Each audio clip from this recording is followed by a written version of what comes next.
Oldham Athletic are an interesting team to dissect this season because I suppose there's a big disparity between the performance is, especially in terms of the numbers, and A, their position in the table, and B, probably the conversation around Oldham and maybe how much excitement there is around an experienced squad without a huge amount of excitement, I suppose, in some respects to that squad, because Oldham are the fourth highest chance creating team in the division, which I don't think you would have maybe guessed on the sort of discussion conversation around Oldham generally. But they're also the lowest scorers in League Two. And I suppose there's two sides to that. Is there an element of game state to that, where if they're drawing games rather than ahead, they're going to be pushing for chances? Is there an extent to which it's one thing creating those chances, but if you don't have, other than Michael Mellon, who is a striker I think a lot of, if you maybe don't have the quality to finish those chances, and I think to some extent that in some aspects of the Oldham squad, I think that's valid, then it is going to be difficult to finish your chances at a sustainable rate.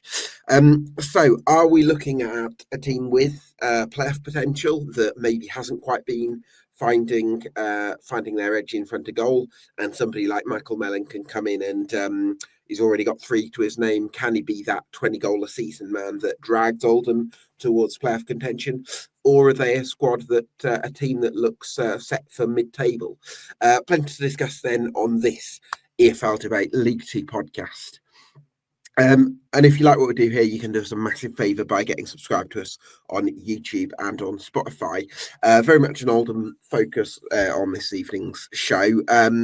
So I'm delighted to be joined by Aaron Diskin from the Absolute Football podcast. Great to have you on, Aaron. Thank you so much for joining us. What's your take on Oldham's season so far? Hello, mate. First of all, it's been a while, so I'm happy to be back on. Very excited to dissect League Two and Oldham's performance this season. I think some of the stats you pulled up there are very valid and are very sort of the story of our season, really. In terms of, I think it depends, as supporters, how you viewed what you thought we was going to get out of this season. In terms of my personal belief was always to consolidate this season and maybe push on next season. I don't think we've got the, like, obviously Frank and his family are wonderful, but we've not got the financial setups of like a Wrexham or a Birmingham to just go and go it again, So there was always going to be that element of stability, and I think, the chance creation and the XG is something that's been driving me crazy this year, because, like you say, the 4th highest in the division, and it probably shows how wasteful we've been in front of goal. However, on the flip side of that, the positive, I think there is only, if I'm not mistaken, 2 or 3 sides in the whole of the EFL that have conceded less goals than us this year. So we have a rock solid defense. We have, in my opinion, and I might be biased, but I genuinely believe we have the best goalkeeper in League Two in Matt Hudson. I think he's absolutely unbelievable. And I think if you're coming into our first season in a division, because let's not forget, we were in the National League for 3 years, and we didn't blow away the National League by any stretch of the imagination last year. We actually started a run in the last month and a half of the season, and then were the unbreakable, formidable team in the playoffs. And you always get a team like that, don't you? So I think it's important to put that into perspective, in the sense of, if we blew away the National League and we come up to League Two, I kind of would expect people to be like, oh yeah, they're underperforming. But actually, if we can sort out the goals and get more goals in our team, I think we'd be absolutely fine. And my personal expectation is maybe like 13th, 14th this season, and see if we can get a good FA Cup 3rd, 4th round draw, and then I'll take that and then build that on next year. That's my honest opinion of the season so far, I think. Yeah, that makes a lot. I did want to ask you a bit about the performance against Crewe, which was normally you've probably been the team that can create chances in your games and been possibly the more prominent side in a lot of them. I think against Crewe, we spoke about it off air. Crewe could have been 4 up at half time. In better second half, better when Drummond Yeah. came on, but clearly that loss of Tom Conlon and Ryan Woods was felt in midfield. Yeah, absolutely. I don't think you can understate the loss of Tom Conlon this season because, he's been quite a divisive character, I would say. I think that's fair to say within the fan base since he signed for us. A lot of people probably, when we were in National League, wanted more from him because, his pedigree, where he'd come from, how highly Port Vale fans had rated him when he signed for us. And some of us were arguing that we'd not really seen that. However, since we moved up a level, it looked like his game had moved up a level as well. Mhm. It looked like he was comfortable being back at the EFL, and he was quite frankly running some of our games this year in the midfield. So to do I could talk about the EFL trophy, whatever it's called, on a podcast rant for a whole other episodes, Gab, because I've got so many opinions. But to do an ACL in a game like that is just it's sickening. Really, it's absolutely sickening. And I feel for Tom, I really do, because I think he would have been absolutely instrumental and monumental to what we were trying to achieve this year. Woodsy is on Saturday, especially it was his own doing because he got 2 yellow cards at Harrogate for back chatting to the referee within the space of 2 minutes. And I absolutely love Ryan Woods. I think he's brilliant. I think sometimes I think in the last couple of weeks because he started off like a house on fire. He's not really been to them levels this year, but he's still in the last couple of games, but he's Yeah, still been the 7 out of 10. And I think sure. because he started so well, people don't see that, but he's been absolutely outstanding for us. However, when you're 30 plus, you've had all them games in the Championship, all them games in League One, I expect you to be able to look after yourself a bit more on a yellow card. So that was the only kind of disappointing thing to come out of the Harrogate game. And look, I don't want to take anything away from Crewe either. I'll be honest, I think Crewe were the best side I've seen at Boundary Park so far this season. They had direct, pacey, explosive wingers, and yeah, on another day, it could have been 3 or 4-0. But like I said, we've got one of the best keepers in the league, and in the second half, our defence got back to its usual compact ways and kind of blocked out the danger, because that's another area I wanted to talk about. Manny Month, especially. I mean, you won't find a fan base that adores the centre half more than Oldham Athletic fans adore Manny Month. And genuinely, I said on a tweet the other day, I genuinely believe this. I think he is the second best Oldham defender I've seen in my lifetime. Oh my He's God! Wow. he is just so, I don't even know how to explain it. He is so composed on the ball. Nothing phases him. Sometimes he can be a little bit too It, composed on the ball, and that causes Aaron, problems. Aaron, is that is the first Tarkowski? No, the first is actually Peter Clark. What? You're not? Wow, you'd have Manny Month ahead of Tarkowski. So the argument with Taki is he was very, very raw when he was an Oldham Athletic player. Okay, yeah, He had a lot of ricks in him, and he obviously wasn't the player that he is now. We yeah. probably knew he had the potential to be the player he is now, but he was never going to be there at Latics under the Sorry, George circumstances. Edmondson. Yeah, well, I'm quite good friends with George, so I'm sure I'll get that in the neck when we speak again. But yeah, just for me, I think in terms of a leader, an absolute Yeah, man, I get what you mean there. Actually, a sorry to man of interrupt. a leader, an absolute man of man. You know what I mean? Like that is Peter Clark. I mean, he's still playing for, but is it Prescott? Prescott, Probably, yeah. yeah, He's never somewhere going to like that. retire, is He's trying to get the 1,000 game mark, isn't he? And I just think he was he? wonderful. And yeah, and then but Manny Monf is just like I said, he's so composed on the ball, probably a little bit too relaxed on the ball. Sometimes it can make Really? You think so? Okay. it can make our fans a little bit nervous because he'll have a striker come into him and he'll turn on the ball or do a little fancy Cruyff turn on the halfway line and have everyone put their hands in their mouths. But That's interesting. Okay. you just you don't look at him and think, wow, he's blessed with pace, but Manny Month is actually really sort of susceptibly quick, and Yeah, I also agree.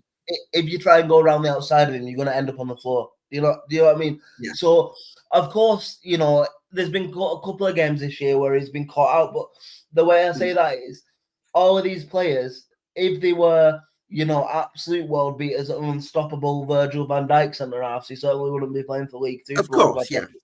So But sure. I think for the standard, I think I think he's comfortably. I think Manny Month could still play maybe comfortably mid-table League One if he chose to. He's only 29, turning 30 this year. There's a few more seasons in him. But I actually said on my Twitter the other day, the biggest piece of business we can do in January is probably sign him down to a longer contract. Yeah, I agree with that. I think he's a top. I think him and Daniels. I think people had sort of written both of them off. I think for a long time I would have said Jonathan Daniels was a top League Two defender, and same with Matty Month. And then I think they'd both had one or two difficult years where one thing had happened, and I think they got very underestimated as signings. Very surprised though to hear you say that he's too relaxed on the ball, because I would say I've never particularly rated Manny Month as a footballing centre half. Maybe I'm wrong based from what you're saying, but I've thought of him as, what he'll do is he'll use his athleticism, because he's Yes. a big, he got a British side to him. He can drive forward with the ball, and so I think that can sometimes come. But I wouldn't have ever associated him with being too relaxed on the ball. So, I think when I talk about his composure, I think it's just because he knows most strikers in this division he can deal with physically. So I don't think anything flusters him in the sense of he thinks he's got more time on the ball sometimes than he has.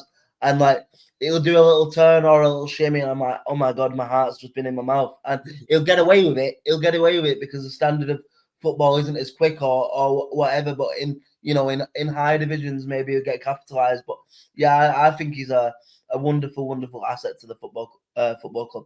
yeah, absolutely. I just coming back to that earlier conversation. If you'd sort of define it as like physical warrior leader, I can kind of get that. I mean, I would probably, in terms of potential, obviously the likes of Edmondson and Taki, probably getting ahead. But I can see what you mean when you put it down to those sorts of ingredients. So high praise for Manny Monte. I am kind of curious about Oldham, from a chance creation point of view. Obviously, that's what the numbers say. Oldham are one of the most creative teams in the league, and it doesn't look that way to me on paper. Like fullbacks like Jake Caprice, who's maybe the second half of his career now. Jamie Robson, I've always thought is someone who's going to stay back. I don't really see wingers in the team. Yeah. Not a huge amount of pace. There's some creativity, I suppose, in Hawks, but I'm surprised that you've been creating all these chances, because you don't look on paper like a hugely creative team, but clearly you have been able to fashion chances. I think a lot of it, and maybe this is Mickey Mellon's style. Maybe in the last year, it would have got him a lot more criticism. But a lot of it is we're very strong on set pieces. We're a Yeah, bit like well, we're not like the Arsenal because Arsenal score from the set pieces, but we're that sort okay. of team that if we get a set piece, we're probably going to create a goal scoring chance from it. I would say, Mm, and that's important to us because you've got delivery of somebody like Tom Pett, who 9 times out of 10 hits the money on the corners. We just spoon the chance or whatever it is.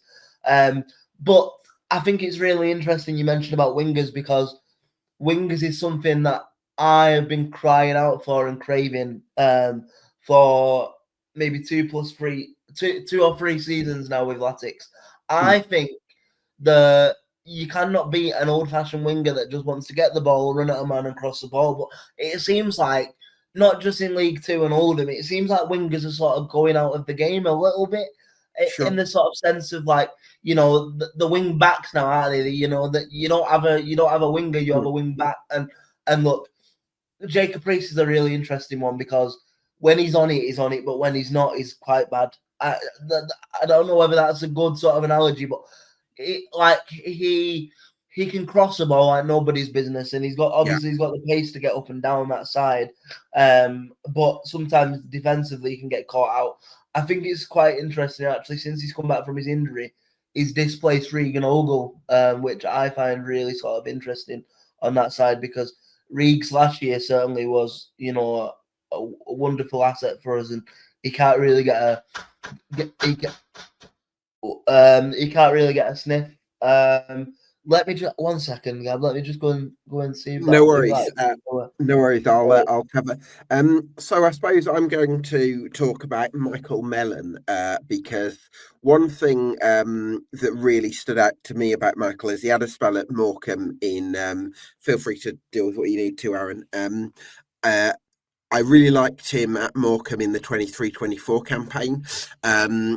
And where he scored a lot of goals for Morecambe. I think it was the first half of that season. He'd spent the second half of the season on loan in League One, but that's obviously a difficult level. And he showed this real variety of qualities where excellent link-up play, infectious work ethic, and the ability to score all different types of goals. And he had real momentum with his career at that point. Just talking about Michael Mellon, Aaron. And I think... he's had a few moves that haven't quite come off in the way that he would have hoped, but I still think he can be a top-end League Two player with some upward momentum if he gets this move right. And there's been some encouraging signs. That 6 goals already that he's got, Aaron. Yeah, so obviously he's got 6 goals in all competitions, but maybe that's a little bit clouded because he got a hat trick of them 6 goals in one game against Northampton in the FA Cup.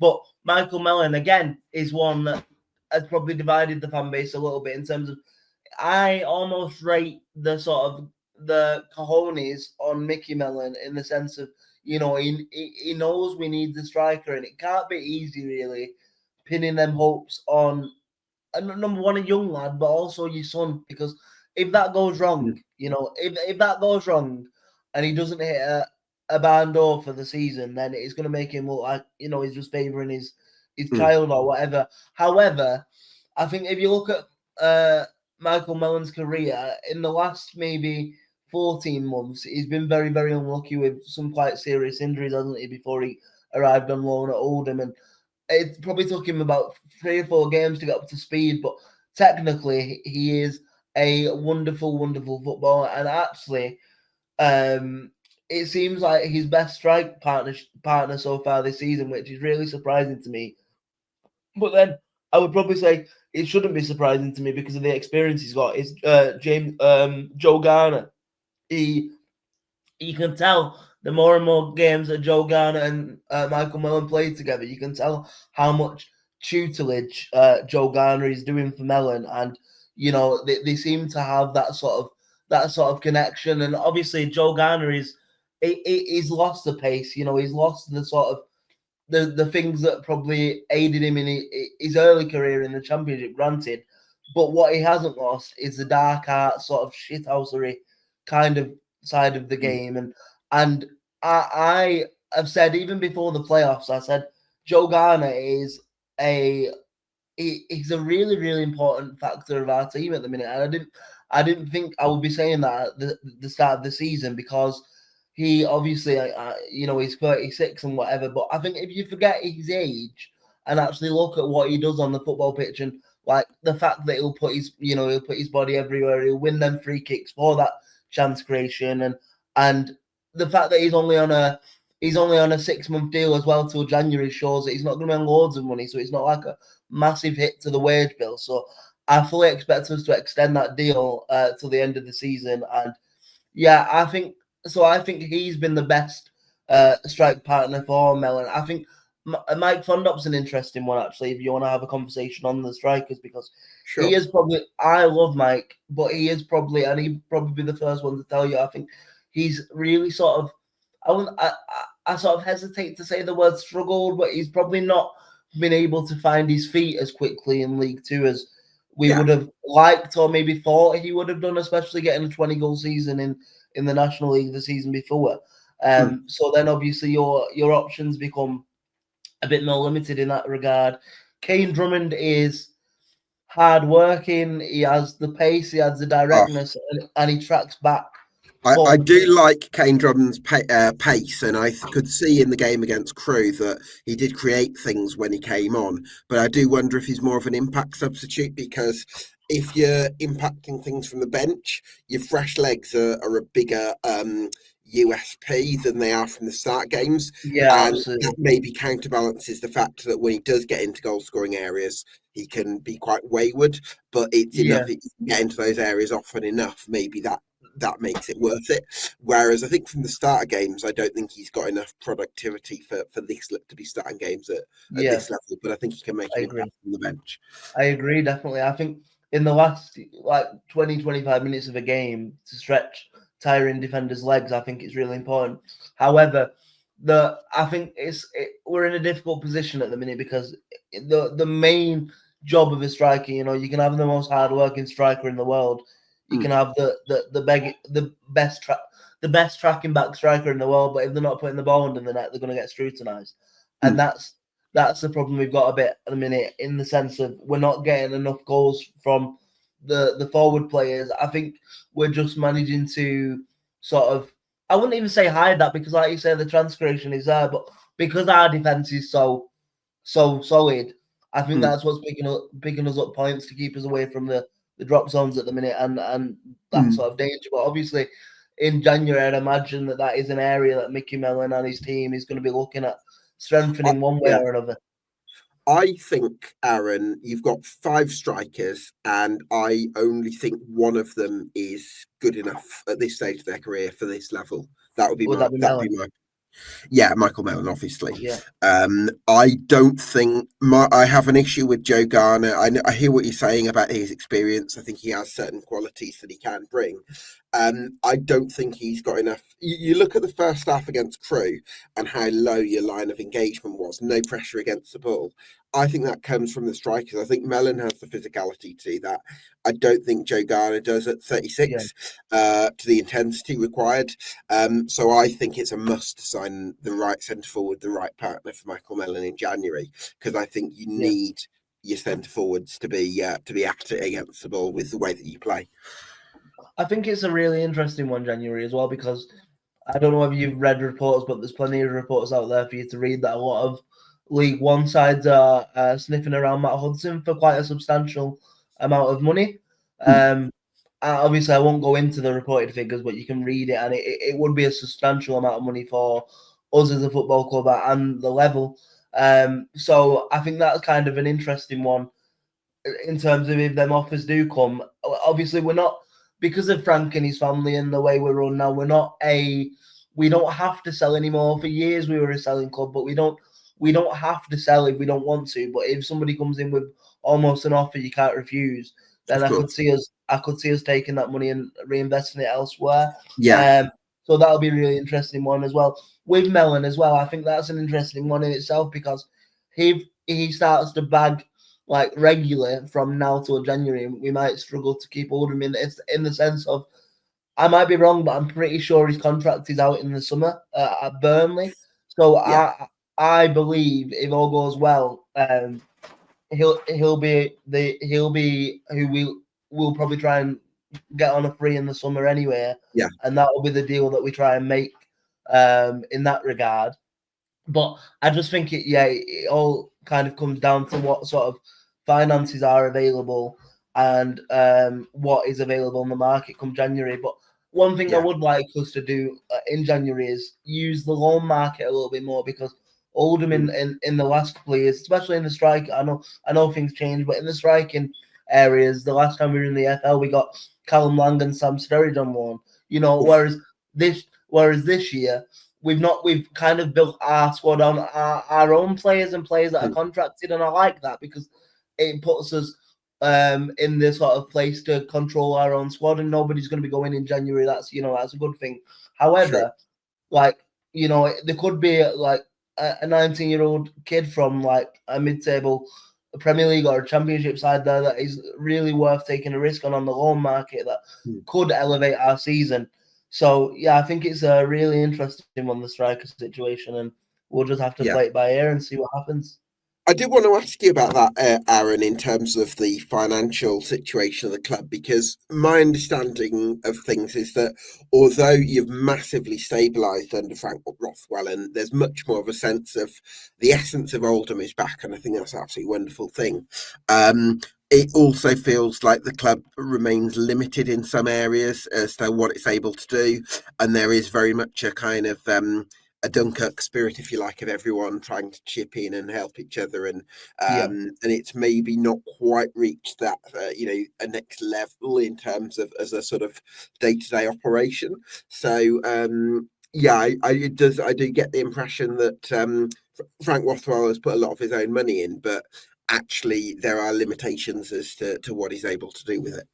Well, I think obviously it's important to mention that like when Frank bought the club, he didn't just buy the club; he wrote off all the debt for the football club as well. So Yeah, the football club doesn't have millions of pounds worth of debt on it anymore, which I think is just as valuable and just as important. I do yeah, agree that I think it is very community driven and community first. However, that was missing for so many years oh, that yeah, I think a lot of the fans are almost happy with that because we had an owner that was just running us into the ground. I think people forget that 3.5 years ago we were 24 hours away from going out of existence. Do you know what I mean? So when you look at that, a promotion in the playoffs and hopefully stability in League Two and your first season in League Two, I think of course we have expectations and ambitions, and I think you look at the standard of League Two this year and look and probably think it is there to be attacked if we get it right. I get that. I understand that completely. However, if you're realistic with your expectations, I think if you look at the 3-4 years that Frank and his family have been here, they have, number one, given me the best day of my lifetime at Wembley in June, and number two, given a whole new generation of Latics fans something to hold on to now and something to mm, remember. I think that's important. But I do think it's interesting because I think if we want to go through the next level, obviously further investment will be needed to be seeked out. I think there is mm, constant work and constant outlook for that investment from what I mm, hear from the board and stuff. But for now, I think we're just happy to yeah, have like an owner from Oldham that cares about the town and cares about the club. And like I say, we're not in any sort of dangers anymore. You don't hear our name in the news anymore for winding up petitions. We yeah, don't owe any debt. So I think all of that side of it is kind of takes care for itself. And the yeah, fact that we even own the North Stand now, and obviously that generates money for the football club. yeah. Because the And yeah, North Stand's one where they can have non-football, I don't events. know, karaoke nights or whatever, all those Mhm. kind of extra events and all that kind of thing. Yeah. So, yeah, so that can raise a few. And the other thing I would say, Aaron, as well, is what was I going to say? Because you have got a big fan base, it does mean that although it's definitely needed that bit more external investment, and hopefully you can source the funding, you have got enough to be more than self-sustaining football club at this level, and possibly even the one above. So it takes some of the urgency away from the need to source funding because Yes. there is the fan base there that can provide the bulk of it. Yeah. I mean, our fan base, especially in the last couple of years since Frank's took over, we've gone from averaging maybe 3,000 at home to averaging 6.5, 7,000 at home in the space of 2.5 years. And our away following as well. I know a lot gets said about Oldham's away following, but I know I'm biased, but genuinely, some of it is miraculous. Really, we sell out most League Two grounds in like 2 minutes now. It's the demand for away tickets is ridiculous, and I think I Almost, think like, that's what, almost like getting Oasis tickets. yeah, exactly. I think that sort of the desperation for having a football club that you can call your own, that you can go and watch now without any sort of fear of are we going to see next week through, are we going to see next year through. I think because all that's been alleviated now, I think people are just enjoying being back at the football, and you're seeing that with the attendances. And of course people have expectations, of course. This season's not going to please everyone, but, like, I think if you look at the wider picture of the football club and where we've come from, a mid-table finish in League Two, and hopefully if we can get to the third round of the FA Cup, if we can beat MK Dons, obviously, we might not be going into that game as favourites, but I don't think we need to fear them. So if we can get a decent draw in the third round, if we can beat MK Dons, I think that will be a more than acceptable first season back in the EFL for us. And then, of course, then next year you can then look to push on, because with the fan base and with that sort of thing, I think it is fair to say we are probably one of the bigger teams in League Two still now. So at some point that expectation will rise, and it'll become not an expectation, but I think next year or maybe even the year after it, we will want a playoff place or an automatic place, of course, because we know I spent the first 10 years of my Athletics viewing time watching us in League One. You know what I mean? So I've seen us be in League 15th or One before. 19th. Yeah, exactly. With John Sheridan coming in every Christmas to do the Great Escape. Exactly. But so because I've seen us there, I can understand the desire for us to get back there. But I am very, I think because I've been quite lucky to interview managers and chairmans and do podcasts and whatever else it is. I understand now football takes time, especially in a game now where you don't really get afforded that time. I'm almost quite proud of my football club that we're not rushing, we're not making silly financial decisions, because the fan base is here to stay now, and as long as you've got that, you can build off that.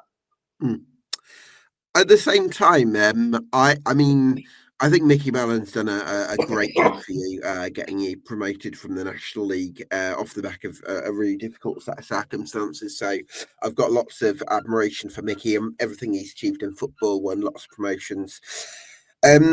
There is part of me that I don't know if I would still see it. There was probably a time a few years ago when I would have considered him a high-end League Two manager. I don't know whether I would necessarily put him in that bracket now. Do you think there will come a stage where once the expectations and ambitions start to get raised, the managerial position is one thing that that fans start to look at a little bit? I think it's interesting because I had this exact chat with my dad in the pub before the Crew game last weekend, and we were saying, I think Mickey Mellon is probably the first Oldham fan probably in my lifetime, unless something goes drastically wrong this season, where he kind of dictates his end time with the football club. Like it'll be on his terms. I think in terms of, I think there'll be a discussion maybe in the summer whether he thinks there'll be a honest and frank conversation, I would imagine, in the summer if he hits his remit of sustainability, stability and a bit of a cup run, and then I reckon the family might go to him and go, "How are you feeling? Do you think you've got it in you to take us to the next level, or do you think this is where we're at?" And then once that sort of decision's been made, I think then obviously that will dictate. I personally think, look, I love Mickey. You know, I've spoken to him on numerous occasions, and like I said, he is the first Oldham manager in 30 years, longer than 30 years, I should say, to get a promotion under his belt. So he's almost written into the folklore. However, I do agree with you. I just don't know whether he's kind of that next level manager, in the sense of I think there will become a time where we kind of want to go to that next level, and maybe Mickey Mellon doesn't come with us. However, that conversation will happen on his terms with the football club. But I do have a feeling, having said that, and I'm being very what's the word, condescending with what I'm saying now, but I have a feeling. No, I don't think it's condescending. If the remits are hitting this summer and we do stay up, I do think there will be a discussion next year with him. But only because I've read interviews a couple of years ago that said not too far away he wants to take a sabbatical from football. So I wonder whether that is still sort of in his mindset. And I do think eventually, I think if I'm being honest, I still have it in me. Maybe the old romantic in me just thinks this, but I do think Pete Wild will come back to the football club again. I wasn't going to bring that name up because I often feel uncomfortable about using the names of other managers when you're talking about the current one, because I always think it's a bit like, you want to keep that separate, but there is also, if I'm being, there is part of me that would really appeal to the romanticism of Pete Wild coming back with the club in a completely different, completely different fate to when Pete Wild actually managed, and Yeah. there is a romanticism about that, as well as I do happen to rate Pete really highly. Yeah, so it's uncomfortable because I really like Mickey. I've got lots of respect for him as a football person. I think he's doing a great job, but that sort of, the temptation lingers, I suppose. No, but also I think it's only natural to talk about the next evolution of Oldham, and of course I think Mellon probably knows in his head he'll probably have his own timeline, his own timescale in his head where he thinks, you know what, actually I want my Sundays back, I want my Saturdays back, I want my Sundays back. I've done I've done 6 promotions in football. I don't have to prove myself to anyone. Like I'm loved here, so let me go out on a high, and I think that will come.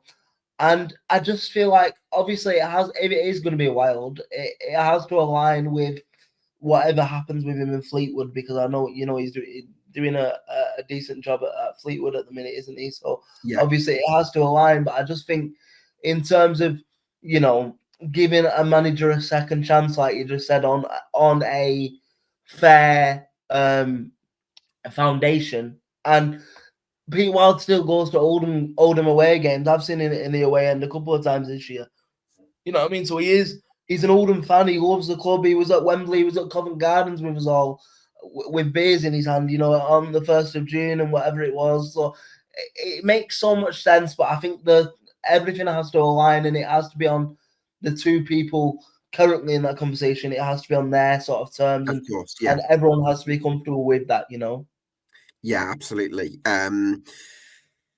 Yeah, well, listen, I think for now we have to say, Mickey's done a wonderful job, and clearly Oldham look like a team that are being more than competitive in League Two, creating chances at a really high rate, really efficient set piece time, brilliant defensively, one of the best goalkeepers in the league. So, listen, Mickey's got it all in hand, and he's doing a great job at the moment. And I think that's definitely important to say. And the club's in good hands in general. Aaron, thanks so much for talking to us. And any podcast plans coming up? Anything you'd like to plug? So obviously, as you know, since the start of the season, I've joined the wonderful Absolute Football Podcast family, and tomorrow night is actually quite a big night for us. We are out for 2 awards at the Football Content Awards this year. It's being held in Ellen Road in Leeds. We're up for Best Content Creator and Best in Non-League. So I and a couple of the other hosts will be going down to Ellen Road tomorrow, getting suited and booted, and hoping we can come away with the win. But if you want to follow some of my stuff that I do on Twitter, because to be honest, I just ramble on Twitter about my thoughts on Oldham, and I also have a newly set up Oldham disability liaison officer Twitter as well, which I'll get Gab to link for us, so you Yeah, can see my X there, Aaron Diskin1 on X, and the DLO account is Oldham Athletic at OAFC DLO on X as well. And yeah, and as always, Gab, I always appreciate these chats we have. And I've been watching you for years now. I know I've been a regular contributor on this show and stuff, and you smash it. And oh, it's funny because I remember being in the Traff Centre in July when you did your 1 to 24s, and we were having some very friendly banter about Oldham's position. I know your Twitter feed that day was lit up, wasn't it? Let's say that. But yeah, yeah. it's always good to chat about football with you, and yeah, I hope to see this show continue to thrive. Thank you. I think you were probably a bit closer to it. I think you said 10th, and I might have said 17th or 18th or something. And I think you might be a little bit closer between us. I don't wanna pull you up on it, but I've still got it screenshotted, so I don't know if you remember. But in your 1 to 24s, you actually put Oldham 20th. Oh, did I say 20? Oh, goodness. Yeah. I think I might have been a So better way off I that. mean, right now, to be honest, we are 15th, so you're only 5 points off. But I think there's a lot worse than 7 teams worse off than us in this division. So I think we'll be just fine. But who knows? Maybe I'm eating some humble pie at the end of the season. I hope not, but I don't think so somehow. Yeah, I might have underestimated the mighty Latics, so need to make sure I don't do that again. Yeah. Aaron, such a pleasure to have you on. Thank you so much for the kind words. Thanks everyone for watching. Great to have you on for the first time this season as well, because I think you missed the summer deep dive I did with Chris. But yeah, thanks so much for joining us. Thanks everyone, and we'll see you again for another League Two podcast next week.